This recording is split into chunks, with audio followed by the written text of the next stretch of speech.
Kingdom है उसके अंदर कौन कौन से प्रोसेसेस होते हैं, कौन कौन से उसके अंदर जीव आते हैं। तो अब हम देखते हैं फर्स्ट नंबर पर हमारा किंगडम प्रोटिस्टा।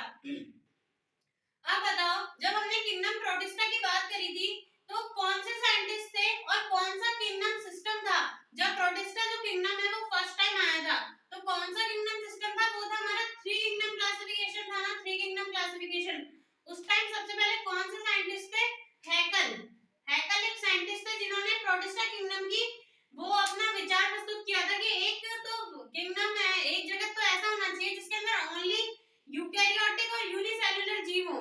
तो ठीक है, तो प्रोटिस्टा किंगडम रखा गया, लेकिन प्रोटिस्टा जो वर्ड था, मतलब जो प्रोटिस्टा की संकल्पना थी कि यार एक किंगडम ऐसा और होना चाहिए जिसके अंदर यूनिसेल्युलर यूकैरियोट्स हो, वो तो हमें बताया था हैकल ने।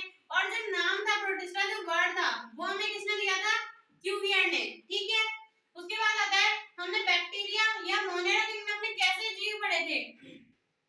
हम लगातार डेवलप कर रहे हैं, हमेशा चीजें जो है वो बेहतर होती जा रही है। जैसे पहले जो कंडीशन थी वो मोनेरा थी। मोनेरा का मतलब क्या है, यूनिसेल्युलर तो थे वो, उनके अंदर ऊतक संगठन नहीं था, सिर्फ एक कोशिका हुआ करती थी। लेकिन वो जो है वो प्रोकैरियोटिक जीव थे। प्रोकैरियोटिक जीव का क्या मतलब होता है, प्रोकैरियोटिक जीव का मतलब होता है कि वो ना उनके ना तो केंद्रक पाया जाता था जो झिल्लीबद्ध होता था, ना झिल्लीबद्ध कोशिका में पाए जाते हैं। जब आपने सेल पढ़ी होगी तो आपको यूकैरियोटिक का मतलब तो पता ही होगा ना, क्योंकि वहां पर हम किसकी बात करते थे, या तो प्रोक्रोमोसोम कहते थे या फिर न्यूक्लियोइड कहते थे। लेकिन यहाँ हम बात करेंगे न्यूक्लियस की। न्यूक्लियस की बात करेंगे, मतलब एक ऐसा केंद्रक जिसके अंदर जो जेनेटिक मटेरियल है ना वो झिल्लीबद्ध होते हैं। जेनेटिक मटेरियल झिल्लीबद्ध अवस्था में पाए जाते हैं, मतलब जो झिल्लीबद्ध का मतलब कवरिंग पाई जाती है जेनेटिक मटेरियल के अंदर। लेकिन जब हम प्रोकैरियोट्स की बात कर रहे थे तो जेनेटिक मटेरियल कैसा था, कोशिका द्रव्य के अंदर फ्री रखा हुआ था, खुला रखा हुआ था। तो ये जो प्रोटिस्टा किंगडम में जो हम पढ़ेंगे वो होंगे सारे के सारे यूनिसेल्युलर। जैसे जैसे आगे बढ़ते जाएंगे वैसे वैसे चीजें और जटिल होती जाएंगी। यूनिसेल्युलर है तो इसके अंदर ऐसा तो है नहीं ऊतक संगठन पाया जाएगा, इसके अंदर कौन सा सेल्युलर टाइप का पाया जाएगा, एक ही कोशिका है। यूकैरियोटिक होते हैं, यूकैरियोटिक का मतलब है न्यूक्लियस जो है झिल्लीबद्ध हुआ, माइटोकॉन्ड्रिया पाया जाएगा, मतलब झिल्लीबद्ध जो सारे कोशिकांग होते हैं, माइटोकॉन्ड्रिया, प्लास्टेड, मतलब कि क्लोरोफिल या क्लोरोप्लास्ट, क्लोरोप्लास्ट मतलब सेल के अंदर जो हम रीडिंग करते हैं यूकैरियोटिक सेल के अंदर, जिसके अंदर हमारे पाई जाती है अंतःप्रदर्भी जालिका, mitochondria, chloroplast, Golgi body, lysosome, जितने भी झिल्लीबद्ध कोशिकाएं हैं वो सारी की सारी किसमें पाई जाएंगी, यूकैरियोटिक सेल के अंदर। ठीक है, तो प्रोटिस्टा हमारा पता चल गया, नाम किसने दिया, प्रोटिस्टा के अंदर हम पढ़ने किसको वाले, यूनिसेल्युलर यूकैरियोट्स को। उसके बाद हमारा आता है कि इसको बोलते हैं डस्टबिन किंगडम, क्योंकि जब ये जो उन्होंने सोचा कि इसका मेन आधार तो क्या बोल दिया हमने, यूनिसेल्युलर यूकैरियोट्स बोल दिया।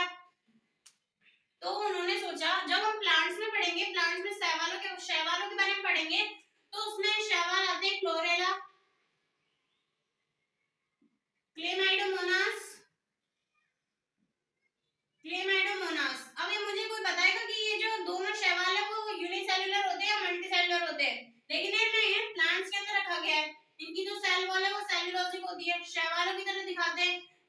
जो ऊंचा किंगडम है, जो उच्च वर्ग के जो पादप है उन वाले इसके अंदर क्लोरोफिल प्रेजेंट रहते हैं। लेकिन ये इनके अंदर एक चीज है कि ये यूनिसेल्युलर है। यूनिसेल्युलर जो शैवाल है उन्हें भी प्रोटिस्टा के अंदर रखा गया है, इसलिए इसको बोला जाता है डस्टबिन किंगडम। जिन जीवों को कुछ पता नहीं चला और वो एक कोशिकीय यूकैरियोटिक थे तो उन सबको इसके अंदर रख दिया था प्रोटिस्टा के अंदर, इसलिए इसको बोला जाता है डस्टबिन किंगडम। यहाँ तक क्लियर है। अब बताओ इसके अंदर क्या, अब हम बात करते हैं यूकैरियोटिक सेल की। तो यूकैरियोटिक सेल के अंदर 70s राइबोसोम होता है या 80s होता है, यूकैरियोटिक सेल के अंदर होता है दोनों। 70s किसके अंदर पाया जाता है, इन दोनों के अंदर, और 80s किसमें पाया जाता है, हमारे पूरे कोशिका द्रव्य केंद्र के अंदर 80s राइबोसोम पाया जाता है। ठीक है, उसके बाद आता है हम देखते हैं प्रोटिस्टा, कि आपने इसको डस्टबिन किंगडम क्यों बोला, कि आप ऐसे क्यों बोल रहे हो कि ये डस्टबिन किंगडम है, क्योंकि इसके अंदर हम आगे जो पढ़ने वाले हैं कि हम किन किन जीवों के बारे में पढ़ने वाले हैं, तो आगे क्लासिफिकेशन देखते हैं डस्टबिन किंगडम का कि क्यों कह रहे हैं। क्योंकि ये जो था ना पोषण निरपेक्ष करा था, जितने भी जीवों को इनके अंदर डाला गया था ना, तो उनके न्यूट्रिशन मेथड के बारे में सोचते ना तो वो जो जितने भी जीव थे वो एक जगत के अंदर नहीं आ सकते थे। क्यों नहीं आ सकते थे, आप बताओ। इसके अंदर कुछ जो जीव हैं वो तो फोटोसिंथेसिस करते हैं, कुछ जो जीव हैं वो टोटली पैरासाइट है।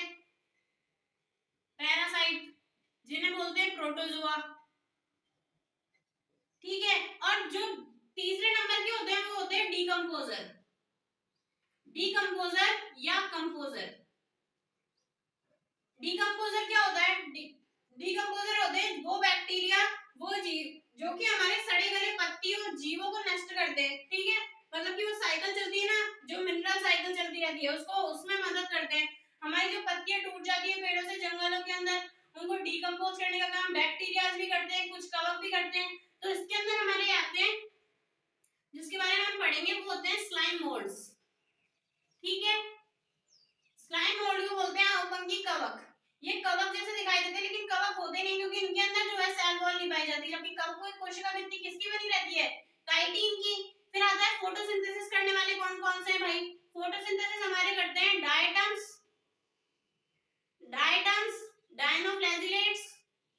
डायनोफ्लैजिलेट्स, और थर्ड नंबर पे हमारा आता है यूग्लिना। और प्रोटोजोआ के अंदर कौन कौन से आते हैं? प्रोटोजोआ के अंदर आते हैं हमारा अमीबा आता है, पैरामीशियम आता है, अमीबा आता है, पैरामीशियम आता है, उसके अलावा हमारा ट्रिपेनोसोमा आता है, ये आते हैं, ठीक है। अब हम इनके बारे में पढ़ेंगे कि प्रोटोजोआ के अंदर डायटम्स आते हैं। जो डायटम्स कौन से होते हैं? डायनोफ्लैजिलेट्स आते हैं। तो डायनोफ्लैजिलेट्स क्या होते हैं, उनके लक्षण क्या क्या होते हैं? यूग्लिना होता है, ठीक है। यहाँ तक प्रोटिस्टा की दिमाग में सेट हो गया होगा ना कि हम किसके बारे में बात करने वाले हैं? यूनिसेल्युलर यूकेरियोट्स के बारे में बात करने वाले हैं, जिनमें हम बात करेंगे प्रोटोजोआ की, स्लाइम मोल्ड्स या औपंगी कवक की, या डायटम्स, डायनोफ्लैजिलेट्स एंड यूग्लिना की। क्लियर है? अब हम देखते हैं, जैसे हम बैक्टीरियल प्रोसेसेस पढ़े थे मोनेरा के अंदर, कि बैक्टीरियल प्रोसेसेस कि उनके अंदर रेस्पिरेशन कैसे होता है, उनके अंदर फोटोसिंथेसिस किस प्रकार का होता है, ऑक्सी होता है, अनऑक्सी होता है, कीमोसिंथेटिक होता है, तो वो कैसा होता है। तो अब हम इसके अंदर देखते हैं कि इसके अंदर क्या क्या चीजें पाई जाती है, ठीक है। जैसे इसके अंदर जनन कैसे होता है, इसके अंदर पाचन कैसे होता है। तो एक कोशिकीय जीव है, ऊतक संगठन तो पाया नहीं जा रहा, ठीक है, ऊतक संगठन तो पाया नहीं जा रहा, तो सेल्यूलर ही होगा इनमें। लेकिन ये सेल्यूलर होता है, मतलब कि एक ही कोशिका के अंदर सारी चीजें होने वाली है, एक ही कोशिका के अंदर होंगी सारी की सारी चीजें। तो फर्स्ट नंबर पे हम जो पढ़ते हैं वो पढ़ते हैं प्रोटिस्टा के प्रोसेस चल रहे हैं कि क्या क्या होता है, क्योंकि जब हम आगे ये जो क्लासिफिकेशन बताए थे ना, तो तब वहां पर उसको एक्सप्लेन करने की जरूरत नहीं पड़ेगी। जैसे हम बताएंगे कि हम अभी डिवाइड कर लेंगे कि डायटम्स और डायनोफ्लैजिलेट्स क्या होते हैं, प्रकाश संश्लेषी होते हैं, फोटोसिंथेसिस करते हैं। तो डायटम्स पढ़ेंगे तो हमें बताना नहीं पड़ेगा कि भाई वो फोटोसिंथेसिस करते हैं, क्यों करते हैं, कैसे करते हैं। तो हमारा फर्स्ट प्रोसेस आता है कि गमन, मोशन। तो जो प्रोटिस्टा जो जगत था उसके अंदर कुछ तो जीव हैं, जैसे हम बात करते हैं प्लाज्मोडियम की, जिसे हम क्या बोलते हैं, प्लाज्मोडियम को हम बोलते हैं स्पोरोजोआ, मतलब बीजाणु की। तो उनके अंदर तो गमन पाया नहीं जाता, लेकिन जिन जीवों के अंदर गमन पाया जाता है तो वो तीन तरह से पाया जाता है। फर्स्ट होता है हमारा, किस किस तरीके से गमन कर सकते हैं जीव, हम लोगों की बात नहीं कर रहे, सरल जीवों की बात कर रहे हैं। सरल जीव मतलब एक कोशिका की बात कर रहे हैं कि एक कोशिका किस किस तरीके से गमन कर सकती है। तो एक कोशिका के अंदर गमन के लिए कौन कौन से जो अंग क्या पाए जाते हैं, तो वो कौन सा होता है? Flagella, cilia and शूडोपोडिया। शूडोपोडिया सबने पढ़ा हुआ है कि अमीबा के अंदर पादाब जो होते हैं, शूडोपोडिया को हिंदी में बोलते हैं पादाब या कूटपाद बोलते हैं, इसका मतलब है। फ्लैजिला का मतलब क्या है? फ्लैजिला एक लंबी स्ट्रक्चर होती है जो सेल से निकलती है, बेसल ग्रेन्यूल होता है जिससे निकलती है। सीलिया जो होते हैं वो ऐसे होते हैं, अनेक सारे होते हैं और छोटे छोटे होते हैं, ये भी बेसल ग्रेन्यूल से निकलते हैं। तो सीलिया और फ्लैजिला, जब हम बात कर रहे थे मोनेरा की, तो मोनेरा के अंदर फ्लैजिला किसका बना रहता था? फ्लैजिलिन प्रोटीन का। लेकिन अब हम यहाँ पर पहुंच चुके हैं यूकेरियोटिक सेल के अंदर। तो जब हम यूकेरियोटिक सेल के अंदर साइटोलॉजी में सेल पढ़ेंगे, तब वहां पर हमें पता चलेगा कि जो फ्लैजिला होता है वो बना रहता है ट्यूबुलिन प्रोटीन का।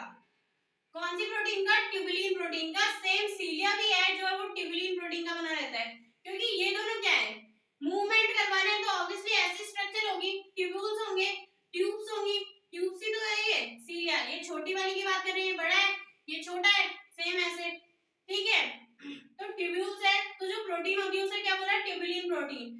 तो हमारा जो प्रोकैरियोटिक फ्लैजिला था उसके अंदर कैसे संगठन पाया जाता था? उसके अंदर पाया जाता था 4+4। यहाँ तक क्लियर है? लेकिन फ्लैजिला का जो हमारा संगठन पाया जाता है, संगठन का क्या मतलब है कि पाइप है जिसके अंदर 9 जो है वो परिधि वाली ट्यूब्स हैं और सेंटर में जो है वो 2 ट्यूब्स हैं। और वो कवर है बड़ा जो बन गया, जो लंबा हो गया वो तो हो गया हमारा फ्लैजिला, और जो छोटा रह गया वो क्या हो गया सीलिया। तो इनके अंदर जो संगठन पाया जाता है वो पाया जाता है 9+2 का। समझ में आ गया कि घमन कैसे कैसे करेंगे, फ्लैजिला एंड सीलिया।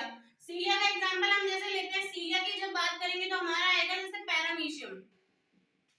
पैरामीशियम सीलिया में एक बात होती है कि सीलिया जो है वो साइज में छोटे होते हैं और अनेक होते हैं। फ्लैजिला जो है गिनती के होते हैं, जैसे 1 होगा, 2 होगा, 3 होगा, वैसे करके होते हैं। तो ये साइज में बड़े होते हैं, लेकिन जो तेज गति है, सीलियरी मोशन जो है, सीलियरी मोशन सबसे ज्यादा फास्ट होता है। ठीक है, यहाँ तक क्लियर है।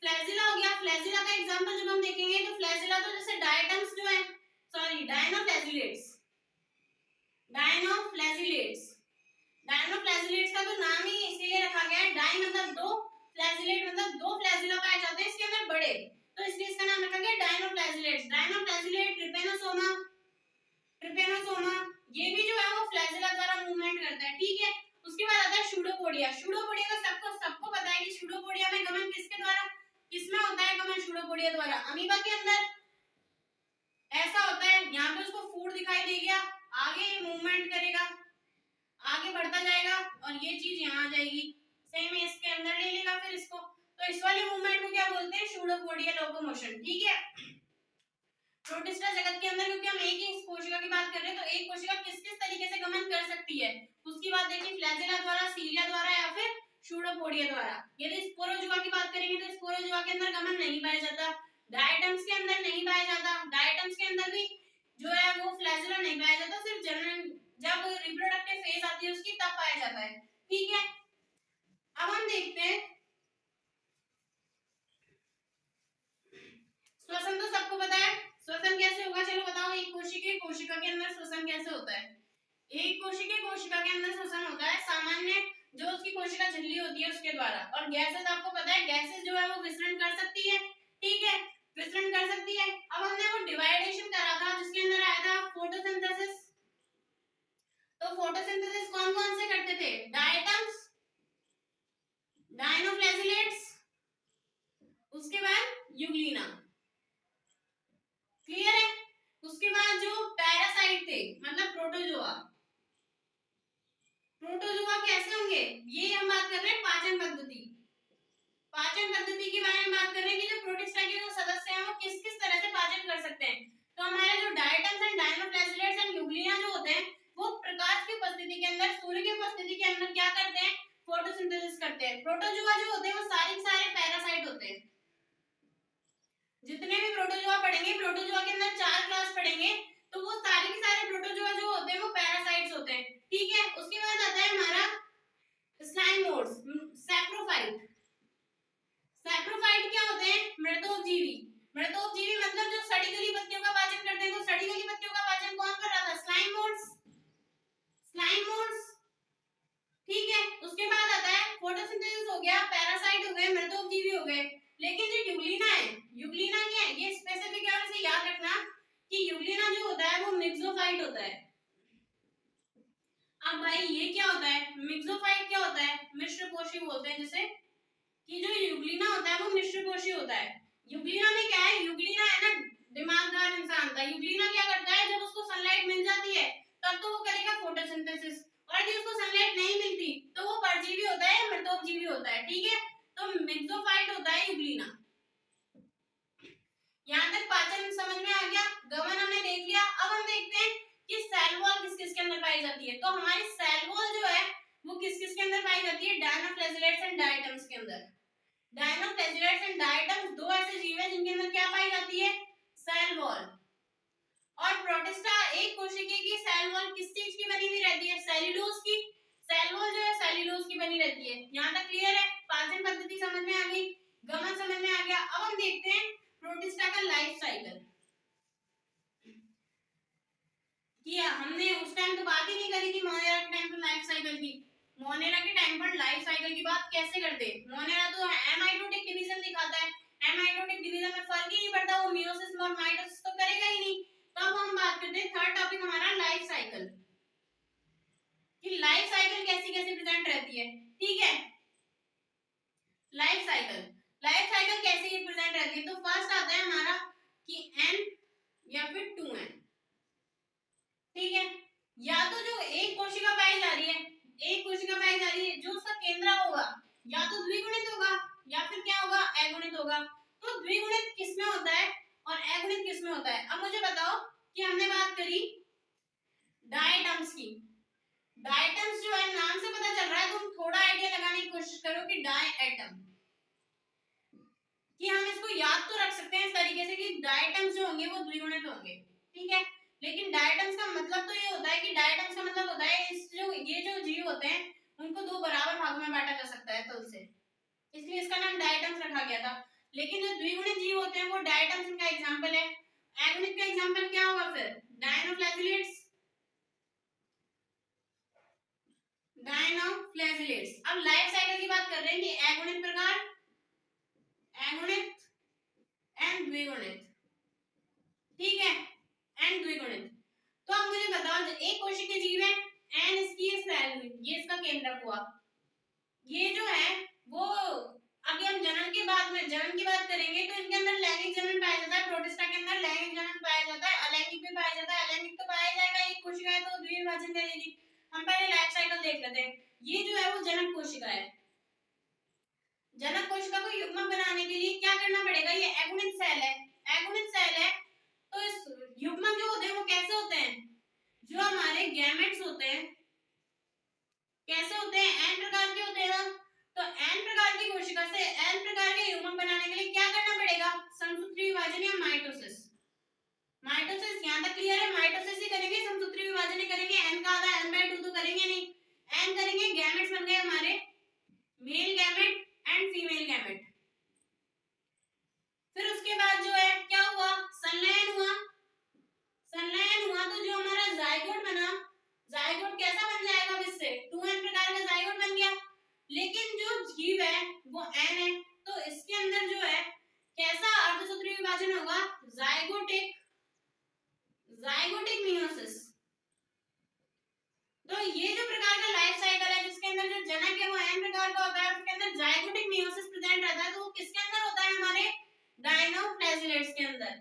लेकिन एक्सेप्शन है, डायनोफ्लैजिलेट्स में एक ऐसा जीव है जिसे बोलते हैं नॉक्टिल्यूका। नॉक्टिल्यूका एक ऐसा जीव है जो कि होता डायनोफ्लैजिलेट्स है, लेकिन उसके अंदर कैसी संरचना पाई जाती है? 2n प्रकार की। अब आपको बताने की तो जरूरत पड़ेगी नहीं, डायटम्स का जो जनक होगा वो कैसा होगा? 2n प्रकार का। जब उसे गैमेट फॉर्म करने पड़ेंगे तो गैमेट फॉर्म, गैमेट कैसे होते हैं? अगुणित। तो हमें बनाना है n एंड n, तो फिर गैमेट 2n से n बनाने के लिए क्या करना पड़ेगा? Gametic meiosis. गैमेटिक मियोसिस कर लिया, संलयन हो गया 2n। अब यहाँ पर होगा जाइगोटिक माइटोसिस। माइटोसिस ही होगा क्योंकि अब 2n से उसको n बनाने की जरूरत नहीं है।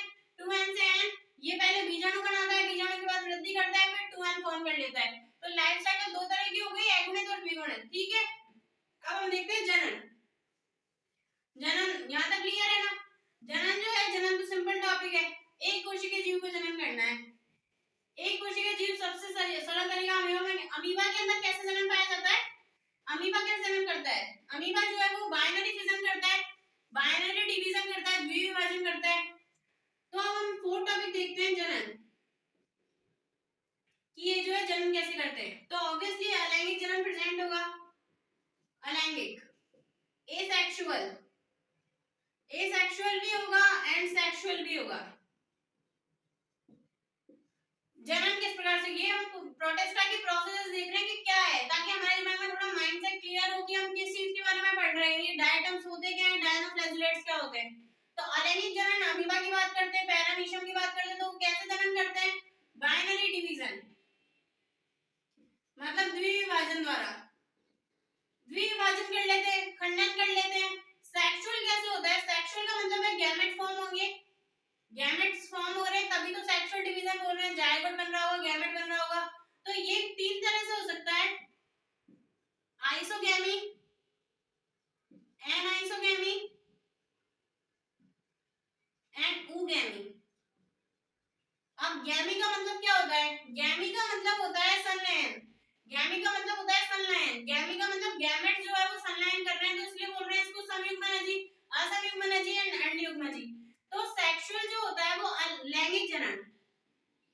लैंगिक जनन का मतलब है कि जो जनक है वो गैमेट्स बना रहा होगा, गैमेट्स आपस में जुड़ रहे होंगे, क्रॉसिंग ओवर हो रहा होगा और जो वो उनकी जो डॉटर सेल्स है उनका फॉर्म हो रहा होगा। ठीक है, आइसोगैमी नाम से पता चल रहा है, आइसो का मतलब क्या होता है सेम, तो इसके जो गैमेट्स होंगे वो सेम होंगे, या तो वो चल होंगे या वो अचल होंगे। एनाइसोगैमी का मतलब है एक बड़ा होगा एक छोटा होगा, एक चल होगा एक अचल होगा, तो एनाइसोगैमी हो जाएगा। ये गैमेट्स के प्रकार हैं। ऊगैमी का मतलब क्या होता है, ऊगैमी हमारे अंदर प्रेजेंट रहती है, हमारा जो एग होता है वो बड़ा होता है छोटा होता है, एग जो है वो बड़ा होता है, एन मान लेते हैं इसको, एग जो है बड़ा होता है, फीमेल जो एग है, और जो स्पर्म है वो कैसा होता है, छोटा होता है एंड चल होता है। तो इस प्रकार का जो जनन होता है, संलयन होता है, उसे बोलते हैं ऊगैमी। एनाइसोगैमी का मतलब है कि ऐसा माना है, ऐसा कुछ नहीं है कि नर जो होगा वो चल होगा और मादा जो है, जो अंडयुग्मक जो है वो बड़ा होगा या फिर अचल होगा, तो इसके अंदर फिक्स नहीं रहता, पर जो दो युग्मक संलयन कर रहे हैं वो आपस में समान होते हैं। आइसोगैमी के अंदर क्या होता है, दोनों जो युग्मक संलयन कर रहे हैं वो आपस में कैसे होंगे, समान। यहाँ तक क्लियर है, प्रोसेस क्लियर हो गई सारी की सारी।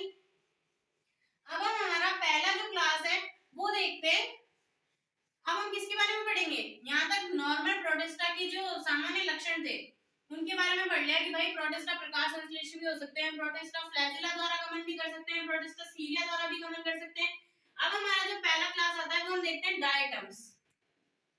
डायटम्स, अब कोई भी चीज को हमें रटने की जरूरत नहीं है। डायटम्स का मतलब नाम से क्या बताया था कि जो समान भागों में डिवाइड किया जा सकता है। तो हम डायग्राम बना रहे हैं यहाँ पर डायटम्स का। इसके डायटम्स के अंदर सेल वॉल प्रेजेंट रहती है या नहीं रहती, हमने बात करी थी डायटम्स के अंदर जो है सेल वॉल प्रेजेंट रहती है।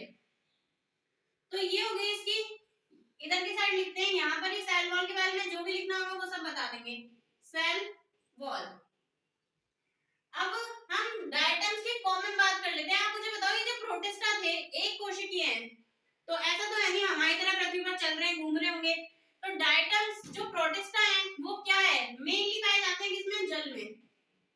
अब वो जल ऐसा भी है, नदियों का भी हो सकता है, समुद्री भी हो सकता है, मतलब लवणीय भी हो सकता है, अलवणीय भी हो सकता है। ठीक है, और या फिर पाए भी जाते हैं ना मिट्टी के अंदर भी, तो पाए जाते हैं नम मिट्टी के अंदर। ठीक है, हम बात कर रहे हैं डायटम्स की। तो डायटम्स जो है उसका वर्ग कौन सा होता है, डायटम्स का वर्ग है क्राइसोफाइट। क्राइसोफाइट क्या होते हैं कि डायटम्स जब भोजन संचित करता है ना उसे क्राइसोलैमिनेटेड स्टार्च कहते हैं। जो डायटम्स का जो वर्ग होता है वो है क्राइसोफाइट। अब क्राइसोफाइट के अंदर दो चीजें सम्मिलित की जा सकती है, फर्स्ट तो हमारा यही डायटम्स एंड सेकंड जो होता है ना वो डेस्मिड्स होते हैं। अब आप पूछोगे भाई ये डेस्मिड्स क्या होते हैं, डेस्मिड्स जो होते हैं ना वो सुनहरे शैवाल होते हैं, सुनहरे शैवाल। ये जो वर्ग है क्राइसोफाइट, ये क्राइसोफाइट वर्ग जो है ना वो चमकीला वर्ग है। समुद्र के अंदर पाए जाने वाले ऐसे जीव जो चमकीले होते हैं, तो उनके अंदर दो चीजों को सम्मिलित किया गया है। तो ध्यान रखना क्राइसोफाइट्स जो होते हैं वो किस किस का एडिशन होते हैं, डायटम्स एंड डेस्मिड्स। अब डायटम के बारे में हम पढ़ ही रहे हैं और हम बात कर रहे हैं डेस्मिड्स की कि डेस्मिड्स क्या होते हैं। जो डेस्मिड्स होते हैं वो होते हैं हमारे सुनहरे शैवाल। डायटम्स किसके अंदर पाए जाते हैं, समुद्र के अंदर, ऐसा है समुद्र। ठीक है, समुद्र के अंदर पाए जाते हैं। तो ये जो है वो चलते पानी के अंदर पाए जाते हैं। जब हम यूग्लिना की बात करेंगे तो यूग्लिना जो है वो स्वच्छ जल के अंदर और ऊपर से स्वच्छ जल के अंदर प्लस जो स्थिर जल है उसके अंदर पाया जाता है, जबकि जो डायटम्स है वो समुद्री जल के अंदर पाए जाते हैं और जलधारा के साथ बहते रहते हैं, जलधारा के साथ फ्लो करते हैं। तो अब मुझे बताओ जलधारा के साथ फ्लो करते हैं तो इनकी जो सेल मेम्ब्रेन होगी, इनकी जो सेल मेम्ब्रेन होगी उसके अंदर कुछ तो होगा। तो इसके जो लिपिड्स होते हैं ना वो हल्के होते हैं, क्योंकि कोई भी जीव है वो अनुकूलन करता है ना अपने चारों तरफ के वातावरण के साथ। तो डायटम्स को क्या करना है, पानी के साथ बहना है। तो क्या करेगी, इसके जो सेल मेम्ब्रेन है उसके लिपिड्स जो है वो हल्के होते हैं, तो पानी के साथ फ्लो करते जाते हैं। यहाँ तक क्लियर है। अब उसके बाद आता है डायटम्स क्या फोटोसिंथेसिस करते हैं या नहीं करते, फोटोसिंथेसिस करते हैं, फोटोसिंथेसिस प्रेजेंट। तो ध्यान रखना डायटम्स जो है वो समुद्री जल में, अलवणीय जल में, कभी कभी थल पे भी पाए जाते हैं और ये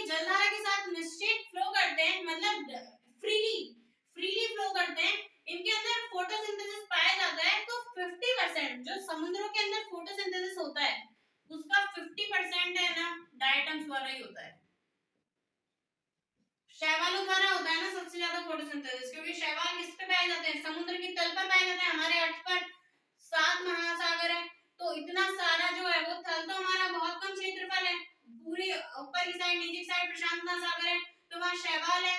तो जो पूरी पृथ्वी का जो फोटोसिंथेसिस है ना, उसमें शैवालों का योगदान रहता है, जिसमें से भी 50% किसका रहता है, डायटम्स का। क्लियर है? यहाँ तक अपन बात करते हैं। सबसे पहले इसकी स्ट्रक्चर की बात कर रहे थे ना, तो हम देखते हैं डायटम्स के अंदर कैसा केंद्रक पाया जाएगा, 2n।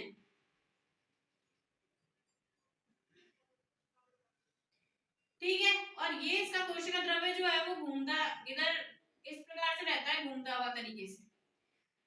ये डायटम्स की स्ट्रक्चर हो गई, दो समान भागों में से डिवाइड किया जा सकता है। अब हम बात करते हैं सेल वॉल की। तो सेल वॉल किसकी बनी रहती है डायटम्स की, सेल्यूलोज की। और जो सेल्यूलोज सबको पता है सेल्यूलोज की रहती है। अब मुझे ये बताओ कि ये जो है ना, जो डायटम्स की जो सेल वॉल होती है ना, आपने साबुदानी देखी, एक कवर ऊपर रहता है, थोड़ा नीचे दूसरा कवर रहता है, तो सेम वैसी रहती है, मतलब दो आच्छाद पाए जाते हैं, दो कवरिंग पाई जाती है। तो दो कवरिंग जो पाई जाती है ना, उन कवरिंग्स को बोलते हैं एपिथीका एंड हाइपोथीका।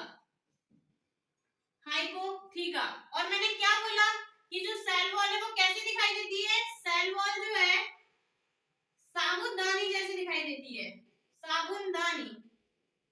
जो हम सोप रखते हैं कि उसका एक जो कवर होता है वो ऊपर होता है, नीचे की साइड होता है, मतलब ऊपर से नीचे, तो जो अंदर वाला जो कवर होता है उसे बोलते हैं हाइपोथीका, कवरिंग मतलब आच्छाद। ठीक है, एपिथीका। यहाँ तक क्लियर है? जो सेल वॉल होती है, डायटम्स को हम क्या बोलते हैं, डायटम्स को हम बोलते हैं jewel of sea. Jewel of sea क्यों बोलते हैं डायटम्स को, ज्वेलरी बोलते हैं, समुद्र के जो आभूषण है ना वो बोलते हैं डायटम्स को, क्योंकि ये जो होते हैं ना वो चमकीले होते हैं। अब इसका कारण तो पता ही नहीं चला कि भाई चमकीले क्यों होते हैं। चमकीले इसलिए होते हैं कि जो सेल वॉल होती है, सेल वॉल के अंदर सिलिका प्रेजेंट रहती है। अब मुझे बताओ, जो कांच होता है, कांच के अंदर सिलिका प्रेजेंट रहता है, मिट्टी के अंदर सिलिका प्रेजेंट रहता है, तो उनका जो चमकीला पार्टिकल होता है ना वो होता है हमारा सिलिका। तो जो डायटम्स के सेल वॉल होती है उनके अंदर सिलिका प्रेजेंट रहता है, जो कि इसे चमकीला बनाता है, इसलिए इसको बोलते हैं ज्वेल ऑफ सी। याद रखना है, सारे पॉइंट्स एनसीईआरटी से हैं। ज्वेल ऑफ सी बोलते हैं डायटम्स को, ये चमकीले होते हैं, इनके अंदर सिलिका पाई जाती है। मुझे बताओ, मिट्टी के अंदर सिलिका है, कांच के अंदर सिलिका है, तो ये डायटम्स मर जाएंगे, तो क्या इसकी सेल वॉल कभी खत्म होगी? नहीं होगी, क्योंकि एकात्मिक तत्वों को थोड़ी खत्म कर सकते हैं, उनका तो साइकिल चलता रहता है, चलता रहता है। तो ये सिलिका जो है कभी खत्म नहीं होती, इसकी सेल वॉल के अंदर प्रेजेंट सिलिका के कारण ही एक डायटमी मृदा बनती है, डायटमी मृदा। जब ये डायटम्स मर जाते हैं तो ये समुद्र तल में जमा हो जाते हैं और इकट्ठे होते रहते हैं, इकट्ठे होते रहते हैं, जिसे बोलते हैं डायटमी मृदा। डायटमी मृदा कैसी है, भूरेदार है, इसके अंदर कण पाए जाते हैं, तो कण पाए जाने के कारण ये जो है पेंटिंग के अंदर, फिल्ट्रेशन के अंदर मदद करती है। क्लियर है यहाँ तक कि सेल वॉल पढ़ रहे हैं अभी तक हम, सिर्फ सेल वॉल क्लियर हुई है। सेल वॉल जो है साबुदानी की तरह होती है, एपिथीका हाइपोथीका होता है, एंड जो सेल वॉल के अंदर सिलिका प्रेजेंट रहते हैं, इसलिए इसको डायटमी मृदा कहते हैं। डायटमी मृदा जो है समुद्र तल में डायटम्स इकट्ठे होते जाते हैं, डायटमी मृदा फॉर्म हो जाती है, क्योंकि इसका तो अपघटन हो ही नहीं रहा, अपघटन हो नहीं रहा तो ये लंबे काल तक प्रेजेंट रहते हैं। तो अपघटन नहीं हो रहा तो मृदा कैसी है, कणमयी है, पेंटिंग में काम आती है, पॉलिश करने में काम आती है, और जो पानी वगैरह है उनको फिल्ट्रेट करने में काम आती है। ठीक है, अब ये जो चीज है वो क्या है, केंद्रीय रिक्तिका। केंद्रीय रिक्तिका ज्वेल ऑफ सी बोलते हैं, और उसके बाद केंद्रीय रिक्तिका एक केंद्रक। उसके बाद हमारा आता है कि फोटोसिंथेसिस प्रेजेंट है, फोटोसिंथेसिस प्रेजेंट है, तो इसके अंदर वर्णक पाए जाएंगे। ठीक है, वर्णक, वर्णक हमारे जो डायटम्स राइनोप्लाजियाइड्स हैं उनके अंदर सेम वर्णक पाए जाते हैं। डायटम्स के अंदर हमारे पाए जाते हैं chlorophyll A, reaction centre, chlorophyll B, carotene and xanthophyll. Xanthophyll सुनहरा शैवाल बोलते हैं। ठीक है, chlorophyll A, chlorophyll B, carotene and xanthophyll. यहाँ तक क्लियर है? अब ये बताओ कि प्रकाश संश्लेषण कर रहे हैं, फूड स्टोर हो रहा है, तो प्लांट्स के अंदर फूड स्टोर किस फॉर्म में होता है, स्टार्च के फॉर्म में। तो डायटम्स के अंदर फूड कैसे स्टोर होता है, food storage. Food storage, food storage की बात करते हैं तो जब हमने वर्ग की बात करी थी तो इसे क्या बोला था, क्राइसोफाइट बोला था। तो डायटम्स के अंदर जो फूड स्टोर होता है वो होता है क्राइसोलैमिनेरियन स्टार्च, क्राइसोलैमिनेरियन स्टार्च, ठीक है। क्राइसोलैमिनेरियन स्टार्च जो है इसका स्टोर करने वाला पार्ट है। यहाँ तक डायटम्स क्लियर हो गए। डायटम्स का एग्जांपल जैसे नेविक्यूला है, मेलोसिरा है, ये हमारे एनसीईआरटी में नाम नहीं दे रखे, पर डायटम्स के अंदर जो जो एनसीईआरटी में था वो इस टॉपिक में कवर हो चुका है। अब हम हमारा सेकंड टॉपिक देखते हैं, डायनोफ्लैजिलेट्स। हमारा जो वर्क चल रहा है यहाँ तक क्लियर है, इसका फोटो ले लेना, स्क्रीनशॉट लो। तो डायनोफ्लैजिलेट्स, डायनोफ्लैजिलेट्स की बात करते हैं हम कि डायटम सबका क्लियर होगा, एक भी चीज जैसे पॉइंट छूटा नहीं है इसके अंदर। अब हम देखते हैं डायनोफ्लैजिलेट्स। डायनोफ्लैजिलेट, सबसे पहले जैसे हमने वहां स्ट्रक्चर बनाई थी तो डायनोफ्लैजिलेट की स्ट्रक्चर बनाते हैं, इजी हो जाती है चीजों को पढ़ना। तो डायनोफ्लैजिलेट जो होते हैं वो ऐसे दिखाई देते हैं। ये क्या है, ये उनकी सेल वॉल होती है, सेल वॉल होती है। सेल वॉल जो है किसकी बनी हुई रहती है इनके अंदर, सेल्यूलोज की। पर इसकी जो सेल वॉल है ना वो उससे भी ज्यादा टाइट है, वहां तो सिलिका प्रेजेंट था, इसके अंदर क्या है, इसकी जो सेल वॉल है वो जो है सेल्यूलोज प्लस पैक्टिन की बनी रहती है। और कैसी लग रही है ये, आवरण पे आवरण, ऐसा लग रहा है ना आवरण पे आवरण है। तो इस वाली सेल वॉल को बोलते हैं लॉरिका या थीका। क्लियर है यहाँ तक।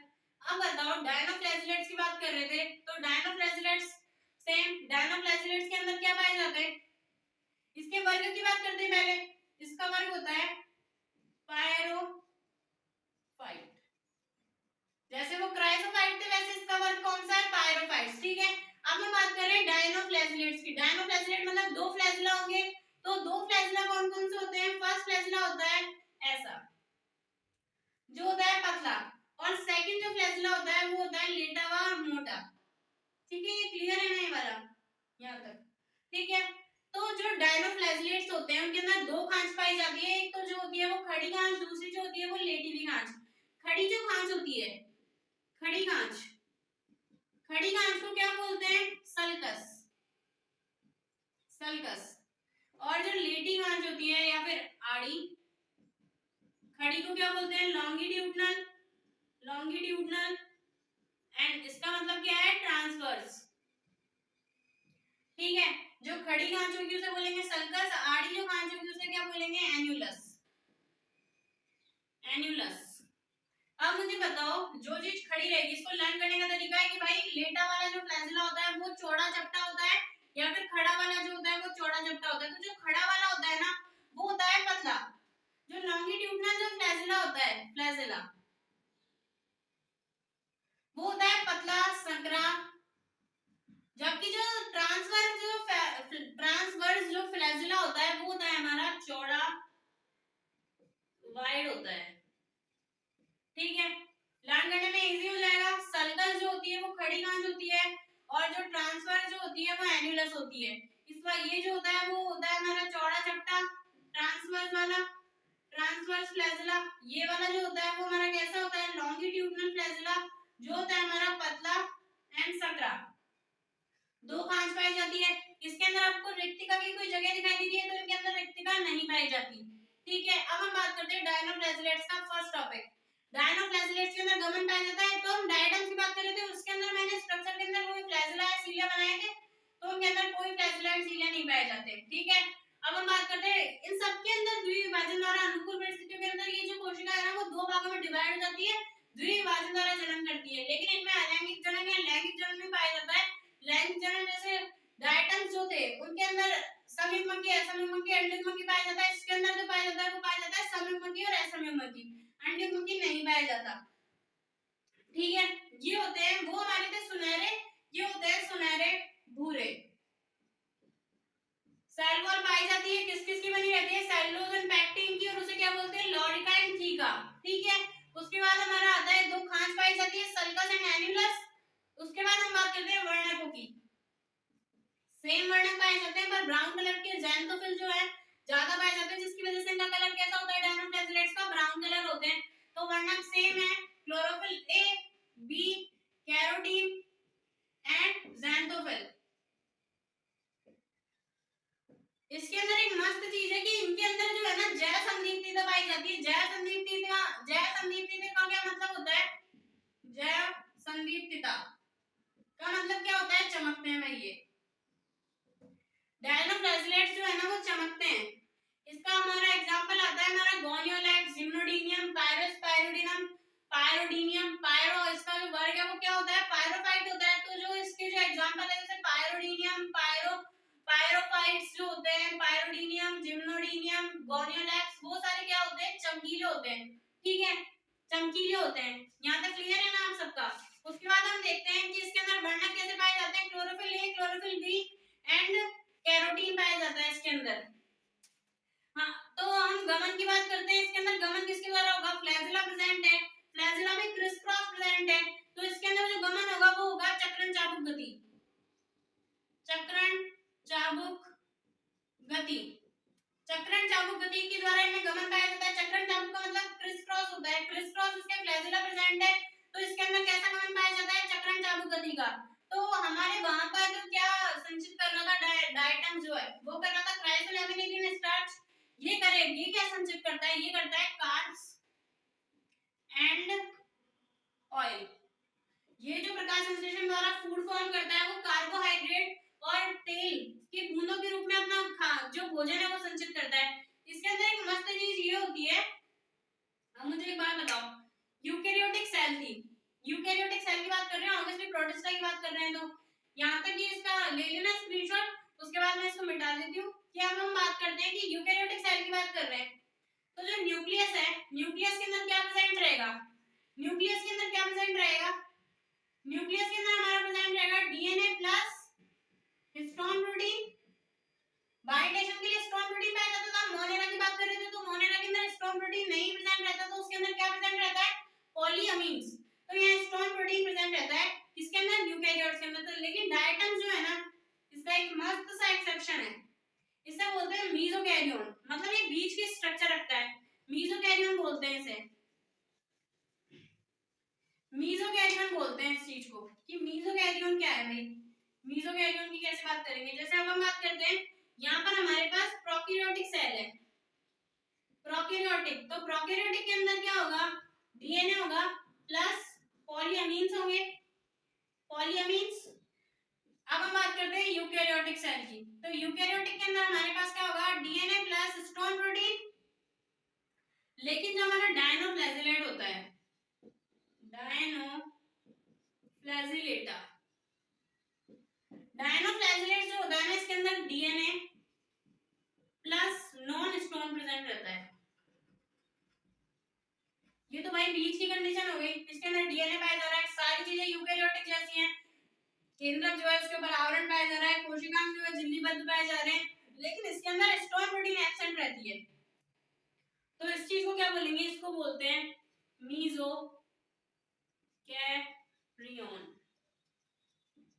ये ध्यान रखना कि जो डायनोफ्लैजिलेट्स हैं वो मीसोकैरियोन होते हैं। जैसे कि यूग्लिना जो होता है वो मिक्सोफाइट होता है, डायनोफ्लैजिलेट्स जो होते हैं ना वो हमारे कैसे होते हैं? मीसोकैरियोन। क्लियर है यहाँ तक? डायनोफ्लैजिलेट्स कैसे होते हैं? मीसोकैरियोन। अब एक सवाल देखते हैं, मैंने क्या बताया कि इनके अंदर जैव संदीप्तता पाई जाती है। तो जैसे डायटम्स, कुछ एग्जांपल देख लो। जैसे डायटम्स के जो एग्जांपल है ना हमारे रह गए थे वो थे मेलोसिरा, मेलोसिरा एंड नेविक्यूला। ठीक है, उसके बाद हमारे डायनोफ्लैजिलेट्स, डायनोफ्लैजिलेट्स एग्जांपल चल रहे हैं, एग्जांपल्स डायनोफ्लैजिलेट्स के एग्जांपल है जैसे गोनियोलैक्स, गोनियोलैक्स, जिम्नोडीनियम, जिम्नोडीनियम, मैं बता रही हूँ पायरोफाइट जैसे पायरोसिस्टिस।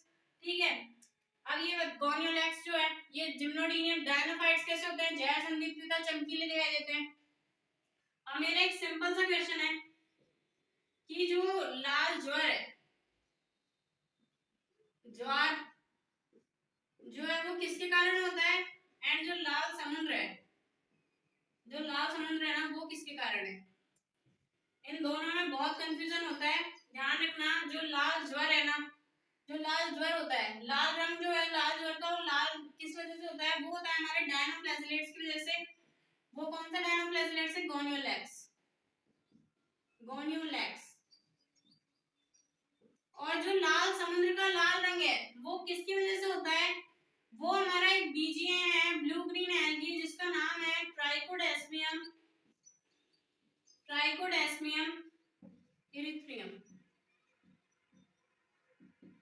क्लियर है, इसको लर्न रखना बहुत इंपॉर्टेंट है। लाल ज्वर हो जाता है गोनियोलैक्स का, क्योंकि डायटम्स जो है हम अभी बात करते हैं सुनहरे भूरे, तो वो लाल रंग के भी हो सकते हैं क्योंकि कैरोटीन प्रेजेंट है। लाल हो सकते हैं, हरे हो सकते हैं, भूरे हो सकते हैं, मतलब उनके आसपास के कलरों में डिवाइड हो सकते हैं ना वर्णकों की अधिकता और कमी के आधार पर। तो डायनोफ्लैजिलेट्स में लाल ज्वर जो है वो गोनियोलैक्स की वजह से होता है। जिम्नोडिनियम, गोनियोलैक्स, पायरोफाइट्स, पायरोसिस्टिस, ये सारे क्या दिखाते हैं, जैव संदीप्तता दिखाते हैं। डायनोफ्लैजिलेट्स क्या होते हैं, जो होते हैं डायनोफ्लैजिलेट्स के अंदर वर्णक पाया जाता है। सेल वॉल क्या होती है उसकी, लॉरिका या थीका, रिक्तिका नहीं पाई जाती क्योंकि इतनी कठोर तो सेल वॉल बनाई थी हमने, तो उसके आगे क्या रिक्तिका होगी। यहाँ तक डायटम्स एंड डायनोफ्लैजिलेट्स क्लियर हो गए डायग्राम से। यहाँ प्रोटिस्टा हमारा आधा फर्स्ट पार्ट कंप्लीट होता है, सेकंड पार्ट नेक्स्ट वीडियो में देखना।